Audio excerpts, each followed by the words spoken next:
We're going to look at the nation states. We're still on the Middle Ages. I'm really going to cover about everything today. Tomorrow we're going to talk about bubonic plague. You're going to have a quiz, okay, on the Middle Ages. All right, so we're going to look at the bubonic plague tomorrow, and we're going to talk about you're going to have a quiz for the Middle Ages, okay? So the first question I ask you, who invaded England in 1066? It was this man. Come on, you. William, the Duke of Normandy, a.k.a. William the Conqueror.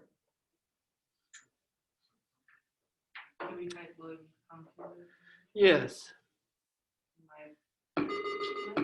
Asbury. Yes. Miss Gravis said just as a reminder to do the Google Doc that she sent out before you leave today at 3:30. Which Google Doc? One for first block teachers. Okay. Yeah, the one from her. Okay. Thank you. All right. I think you might have my brother last. Or people would call. To be honest, you. Sound very menacing. Well, he was kind of menacing. He was kind of mean too. William, the Duke of Normandy, William the Conqueror.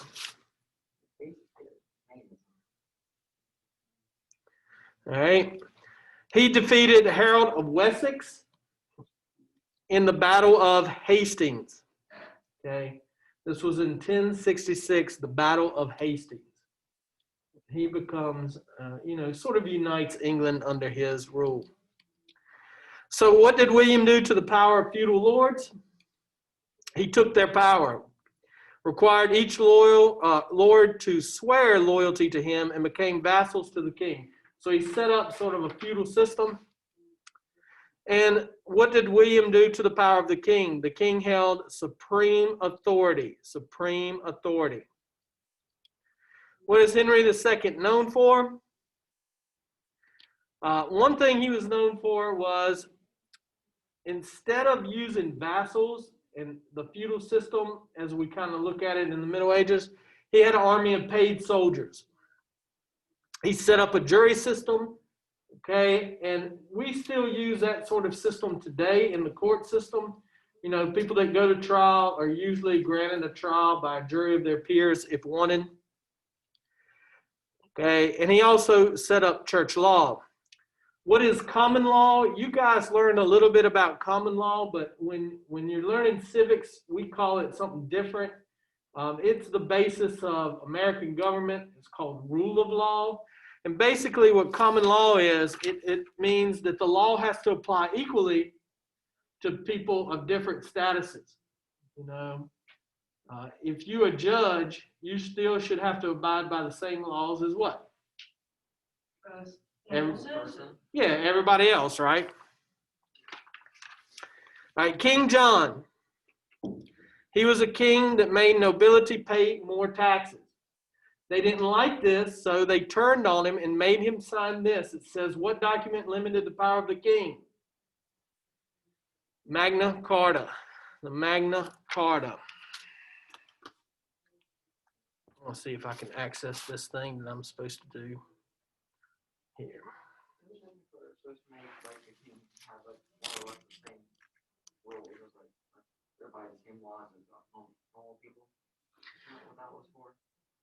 One thing was it made him have to obey the law, and especially when it came to stuff like imprisoning people who may have spoke against him or something like that without a trial, and rights of habeas corpus and things like that. Suspending your rights during times of war, all kinds of things like that. Yeah, pretty much that's a big part of it. All right, the English document made the law the supreme, power. And if you look, it says, what did this document also create? It created the first English Parliament, okay, which is eventually going to become their, legislative branch.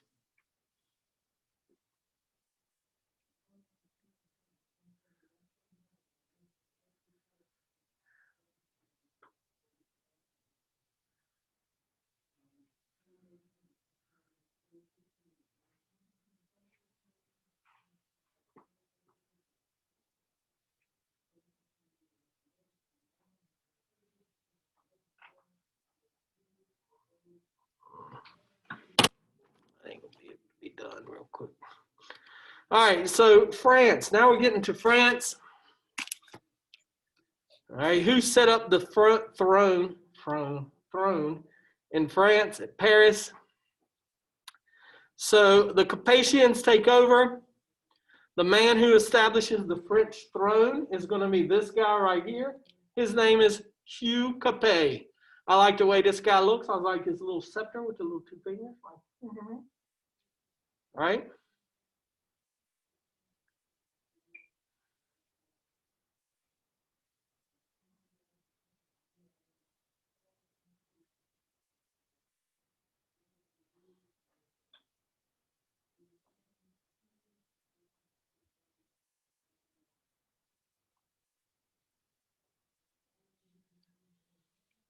Hugh Capet. How did they increase the power of the monarchy? They appointed officials loyal to the king and extended the jurisdiction of the courts. All right, so now I got to get to another PowerPoint that we're going to look at for the next section for the rest of France.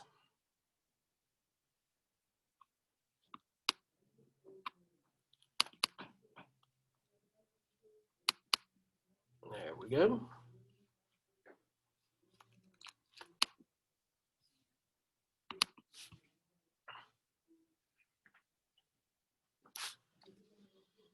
All right, so going a little bit back to what we talked about on Monday, who spoke Latin? During the Middle Ages, people who were smart, educated people spoke Latin. I've always said, even today, smart people speak Latin. Your doctors, your lawyers, they take Latin. Everyone else spoke in a language that we call the vernacular.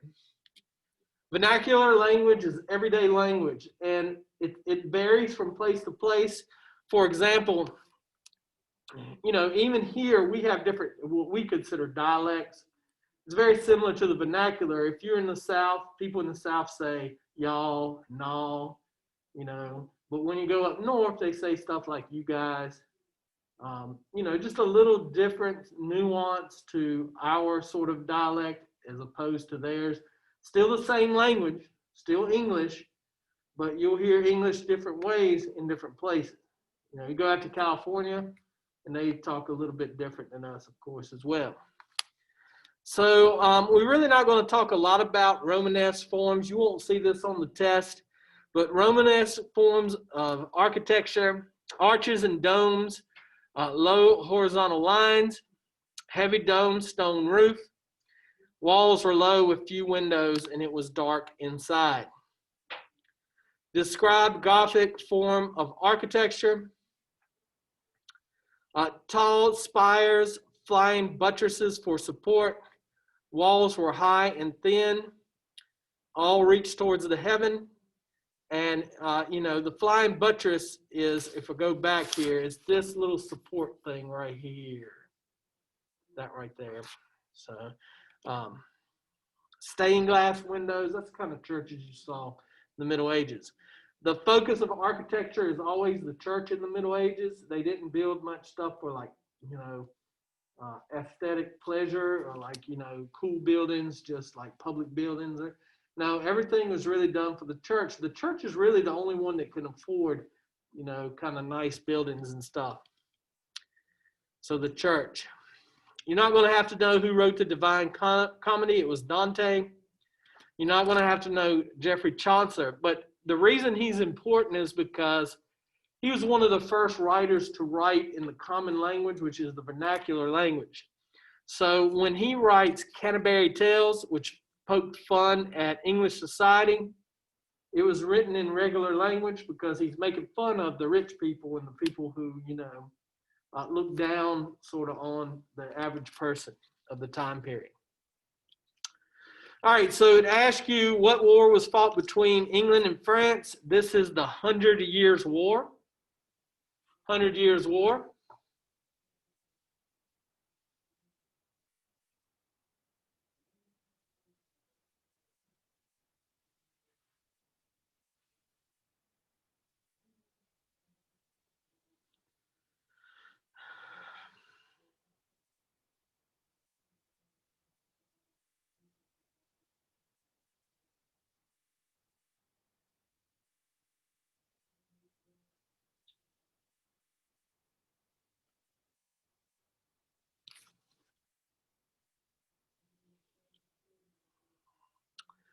The war is fought between England and France, which is what you got to know for the test. You don't have to know anything else but that. It was fought over the throne of France. One of the more interesting things about this is, you know, when you think about warfare, and when I was in college, I studied more military history. Usually the country or the area that wins the most battles wins the what? War. The war. But in this case, England probably won most of the battles, but France wins the war. And basically it's that old saying, he who fights and runs away lives to fight another day. So the French would get their butts kicked and they would retreat, okay? And then they would come back and fight again, get beat, retreat. So they never got like totally decimated.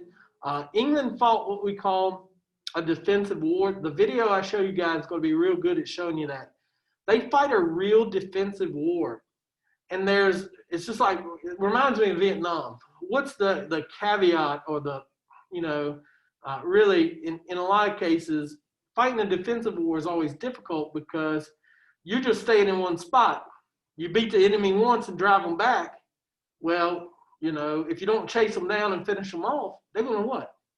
They're Regroup, come back. and Okay. maybe from a different angle. So weapons that were used during this time period, it was very, you know, I guess what you would consider a great technological advancement in weapons. They used longbows. In the video, you're going to see the longbows. You're going to see some of the same sort of things that happen with, like, they dropped oil on top of the people who were climbing up the ladders and stuff. But you'll see they shoot and hit Joan of Arc in the shoulder with an arrow. One of the big things that came along, gunpowder and the cannon. So what they would do is, it sort of made castles obsolete. They would fire the cannonballs into the drawbridge, which was wooden, and knock it down. And then once they knocked it down, they could run in. They could actually knock parts of the castle down with these sort of cannons.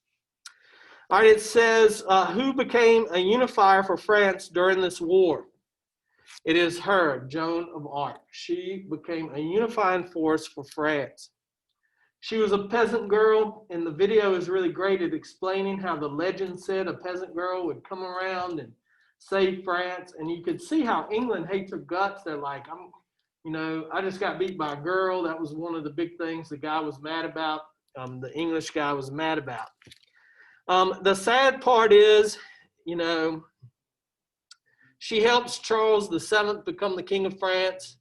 And she said that she saw visions of Michael and a Saint Michael who told her to do these certain things. And because she said that she spoke to God and that she was actually talking to someone who wanted, you know, I guess God's will on earth, they called her a witch and they accused her of witchcraft. And once the English captured her, they told her to recant or to take it all back. And she wouldn't do it, and she was burned at the stake. Okay, so Then the witch trial started, or maybe a little bit later. that was in the United States, at Salem. Mm-hmm. I thought it was the Well, they were burning heretics and stuff like that back then all the time. It was easy to accuse women of witchcraft because a cat and a lot of other things, which is weird. all right, in England, who fought in the War of Roses and who became the king? You don't have to know this either. But if you ever watch Game of Thrones is based off of the War of the Roses.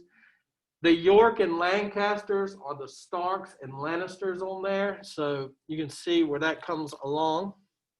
So it asks you who unified the kingdom of Aragon and Castile into Spain and expelled the Muslims out of Europe. This is going to be King Ferdinand and Queen Isabella. That's the answer. Did it help Spain to kick out all of the Muslim businessmen? The answer is no.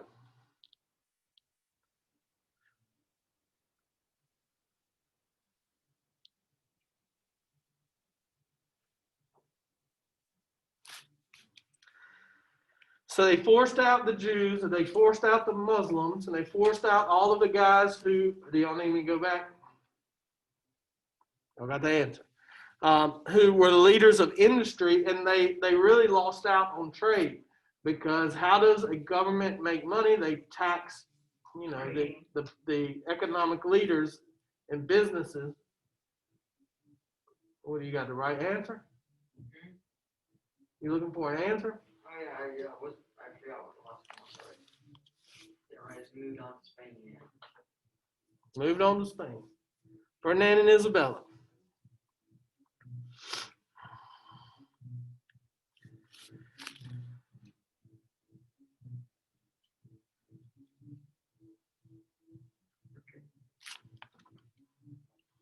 All right.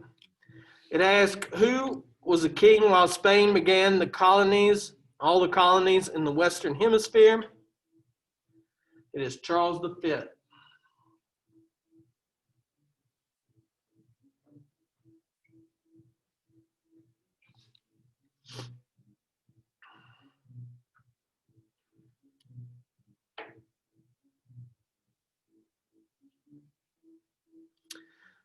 All this you do not need to know, so we're just going to go right through it and move along. Next, we'll come to Russia.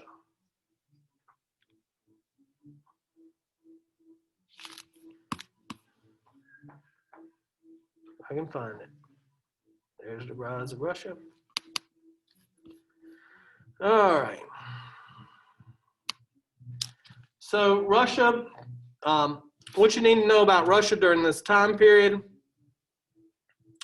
the setting and the people, the steppe, large plain that extends from the Carpathian mountains in Europe to the Ural Mountains of Asia. Grassy, mostly treeless, has black fertile soil. Now the problem with their soil is, it's not that they don't have fertile soil, it's that they just have a short season to grow, because it's kind of cold. The weather there isn't very good for that, especially the further you get up this way, okay? And this is Siberia right here. This is a very cold region where nothing grows at all. Rurik was a leader of people called the Rus. They took controls of areas. Now these are Scandinavians, in most cases Vikings, and this region became known as the Rus. The Rus is probably where the word Russia comes from. Kiev had prospered because of its location along the rich trade route between Constantinople and the Baltic Sea. You don't have to know any of this, okay? It's just extra stuff to set the stage for what we need to know. Yaroslav the Wise ruled from 1019 to 1054. He built many churches. Remember, traders and Greek missionaries brought Christianity from Constantinople, which would be Eastern Orthodox Christianity. So the Russians, like Yaroslav and Vladimir, become Orthodox Christians. Okay, when the Christian church split, Kievians followed the Eastern Orthodox Church. You had social classes, you had local princes, and you had boyars who were nobles. You had town artisans and merchants, and then you had peasants, which were like serfs in medieval times, who really did all the work. The Mongols would eventually take over Kievan Russia. Okay, they had either conquered or destroyed almost every city by 1240, and they controlled it to the 1400s. A lot of people would go, well, that's not a good thing, but the Mongols did do some good things. Okay, they built important roads, improved taxation and methods of taxation, and improved methods of communication. But in time, just like that, the Mongols had the largest empire in the world. It eventually, spread them out too thin, and they grew weaker. So Moscow becomes a major Russian principality. The leader of the Orthodox Church left Constantinople after the fall of Constantinople to Ottoman Turks, and Moscow becomes more independent of the Mongols. So it says, who threw off the Mongol rule in Russia? It is Ivan the Great. Ivan the Great. And he began a long tradition of absolute monarchy in Russia.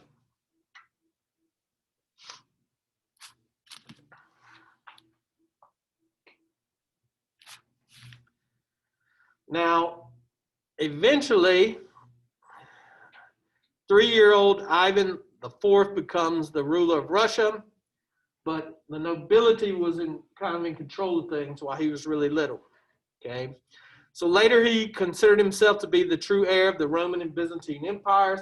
They considered Russia the third Rome, and he took this title. It says, what were their leaders called? It's Tsar, C-Z-A-R or T-S-A-R. Make sure you put that T-S-A-R in there because it could be spelled either way on test. Like the Tsar bomb. What? Russia engineered a bomb, but Tsar was the Tsar bomb. And it was powerful. Now, Ivan is also known for something not so good. If you look at this painting, it's a really good, I guess, rendition of Ivan murdering his own son. Why did he murder his own son? From most historical accounts of what happened, Ivan beat his son's wife because of something she was wearing, and then he might have raped her. And so the son confronted him, and he beat him over the head with that staff.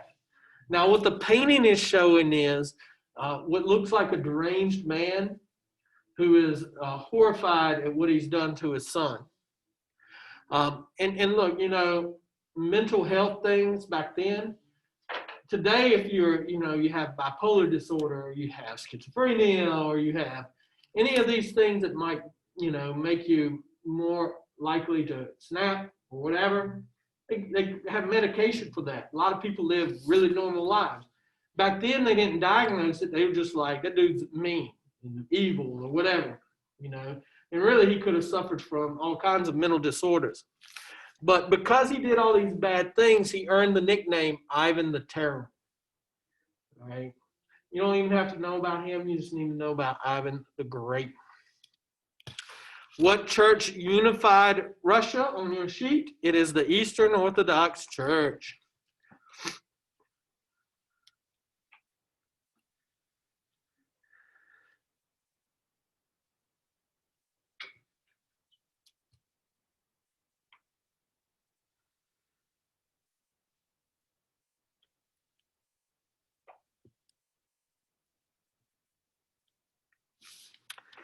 The Orthodox Church in Russia had become more independent of Constantinople. And this is what you put for Constantinople. So right here it says in 1453, Constantinople fell to the Ottoman army. And what did they call Constantinople after that? Remember our little video?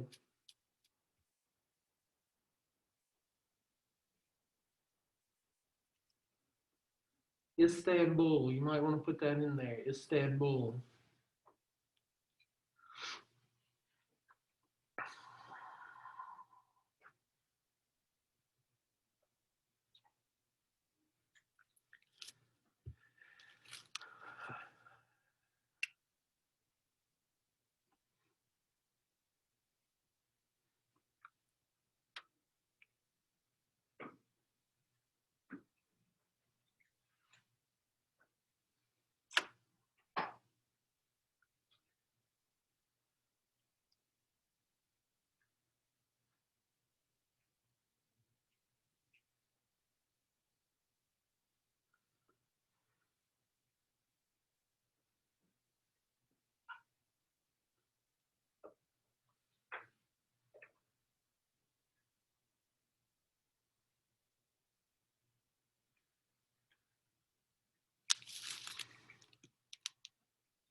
Whenever I think about Russian art, I think about these onion-shaped domes.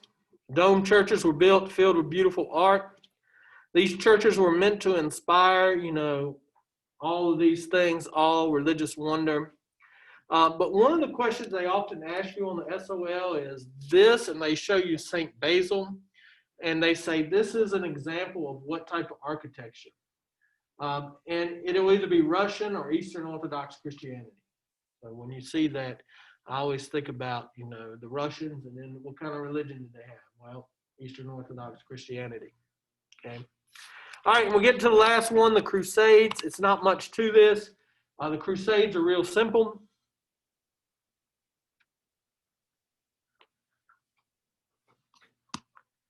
The Crusades are really kind of simple.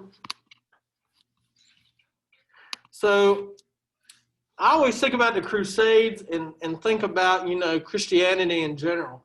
Because when, a lot of times when you talk to people, they're quick to point out that Muslims do bad things and all that stuff.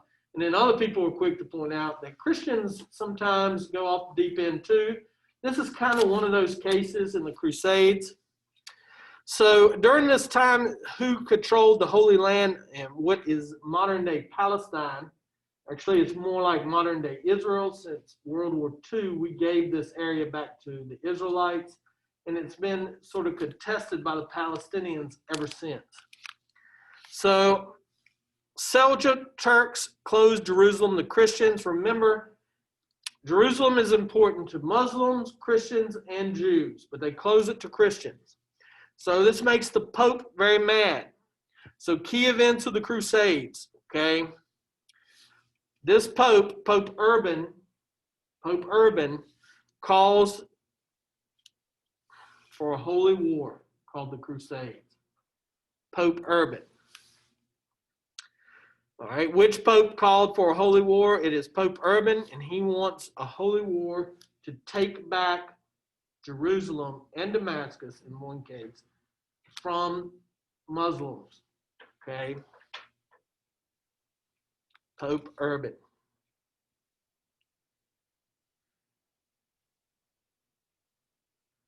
Do you want us to write to take back whatever, or Yep. or to win? Pope Urban called for a holy war to win back the Holy Land.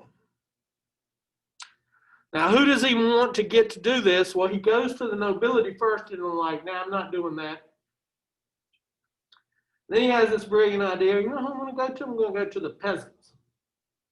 So the peasants, they're like, "We're not fighters." But he throws some real things out there. Crusade is really just a holy war to win back land. So the Pope is kind of like, "Hey, look, you're peasants, okay? What do you want out of life?" The first thing he offers them is a get out of hell free card. Okay, he's like, "Hey, look, you fighting this crusade, going right to heaven."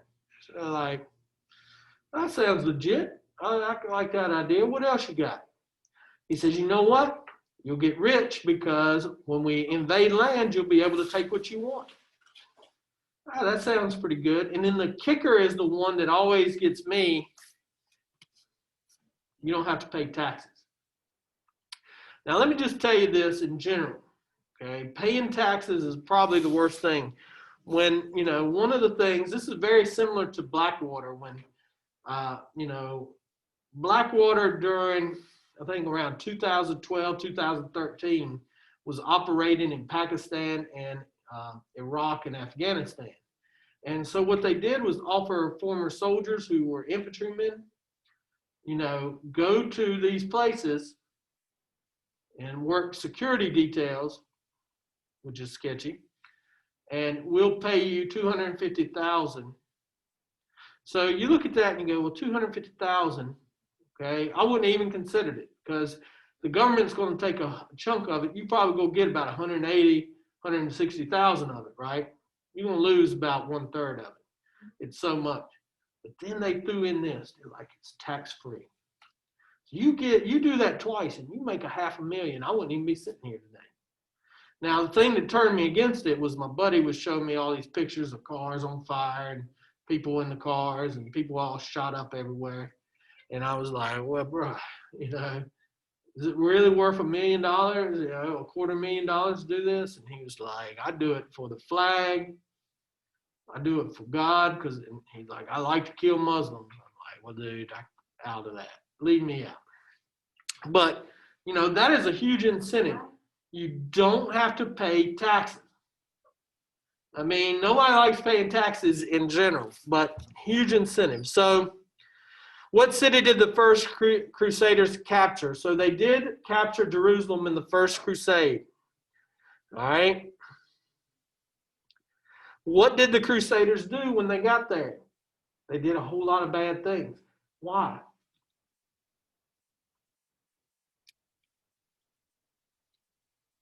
Why they rape and murder and steal? Because they were told they would go to heaven. They did this, so it doesn't matter. That's right. I got my get out of hell free card, so I can do whatever I want. And so Christians went crazy, all right? They started killing Jews and Muslims. Now, this is one of the effects that I want you to write. It says, what are the effects of the crusade? How was trade affected by the first crusade? It expanded. This is the crazy thing. It expanded trade.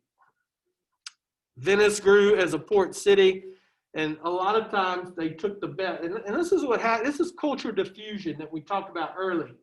You know, the Muslims are good at like paperwork and, you know, checks and balances and making sure everything was, you know, legit.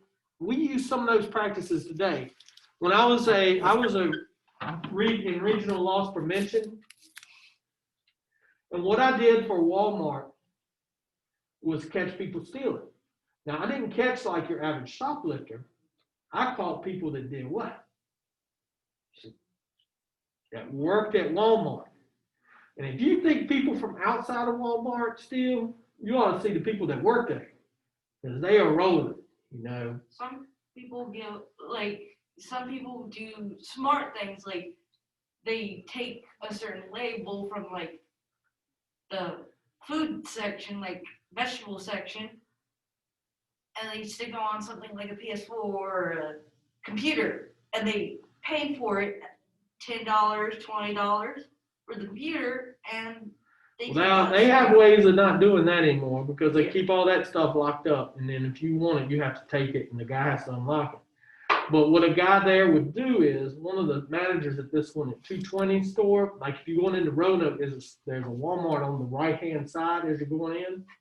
It used to not have grocery. It used to just be a Walmart with just regular merchandise. And we had a manager there that would send the little customer service girl on a break. And while she was gone, he had to have written down the UPC, the barcodes on expensive items, and he would punch them in and then hit like they were returned, pop that drawer open and pocket, you know, $500-600 a night. So when I got there, their inventory was bad. See, that's how you catch them. Paperwork. When you have an inventory and you scan the little thing, okay, and it's like, oh, I'm supposed to have 5 PlayStation 5s, but I have 0. Well, that's customer service. That's where you're getting your bad numbers from. So I went up to customer service. I was like, let me see your videos from the camera. They're like, the camera doesn't work. So, all right. So then I got a guy to come in, fix the camera at about 4 a.m. one time, when nobody was expecting it. And the very next day, I caught the guy punching the code in, popping it, putting money in his pocket. He probably stole $100,000 from Walmart. He'd been doing it for 2 years. And so, of course, they're like, you're the awesomest. Oh, anybody can figure this out. This is paperwork. This is inventory busted in, not me. The Muslims are really good at record keeping, okay? So another thing that happened, and what I want you to look at is, during the Second Crusade, the Christians lose, and this man, Saladin, write his name in there for key events. Saladin is the Muslim leader who recaptures Palestine, and he never lets it go. From that point on, Muslims are in control of Jerusalem. So if we go here, this is what? Saladin eventually, in the result of the Second Crusade, Saladin recaptured Jerusalem, and the Muslims would control it all the way up till, you know, the end of World War II.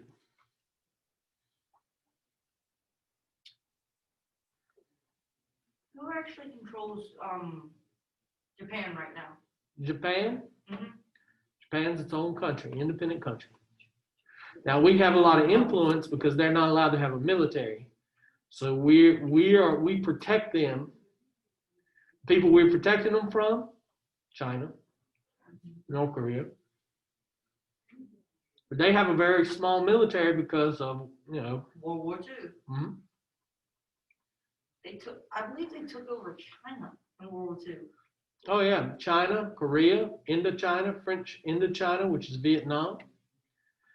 They took a lot of places because they need one thing that, remember, Japan is a really small island. So what do they need for their military? Land. Not land. They don't care about land. Food. That's some of it, but it's oil. They have no natural resources because they're a very small island. So we used to sell it. The reason they went to war with us is because we quit selling oil. So they're like, oh, that's how it is? Pearl Harbor. But anyway, Third Crusade. You're going to write this: a truce in the Third Crusade, in which Saladin says, Christians, you can visit the Holy Land.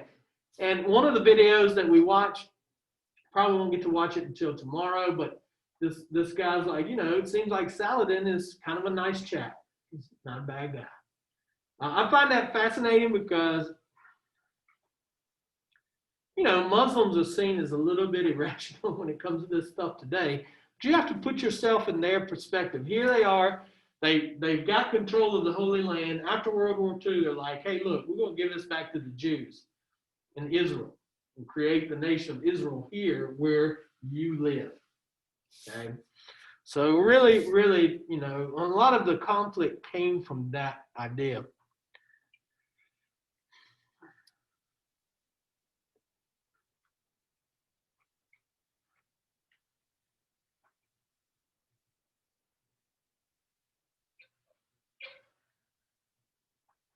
The Crusades always fascinate me too because, you know, I think that Roman Catholics back then were forced to become Christians in a lot of ways, or forced, you know, they feared excommunication, and then they feared, you know, being tortured until they became Christians. So the next thing is kind of uncharacteristic. So the Pope winds up excommunicating the Crusaders. Why? Well,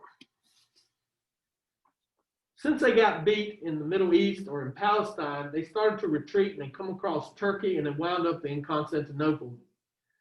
And they started killing the Christians, the other Christians in Constantinople, who were Eastern Orthodox Christians.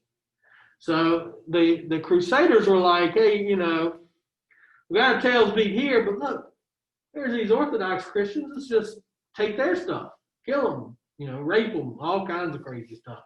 So the sad thing about it is the Pope who had given them, you know, one Pope had given them, you know, get out of hell free card is now like, oh no, I have to kick you out of the church now.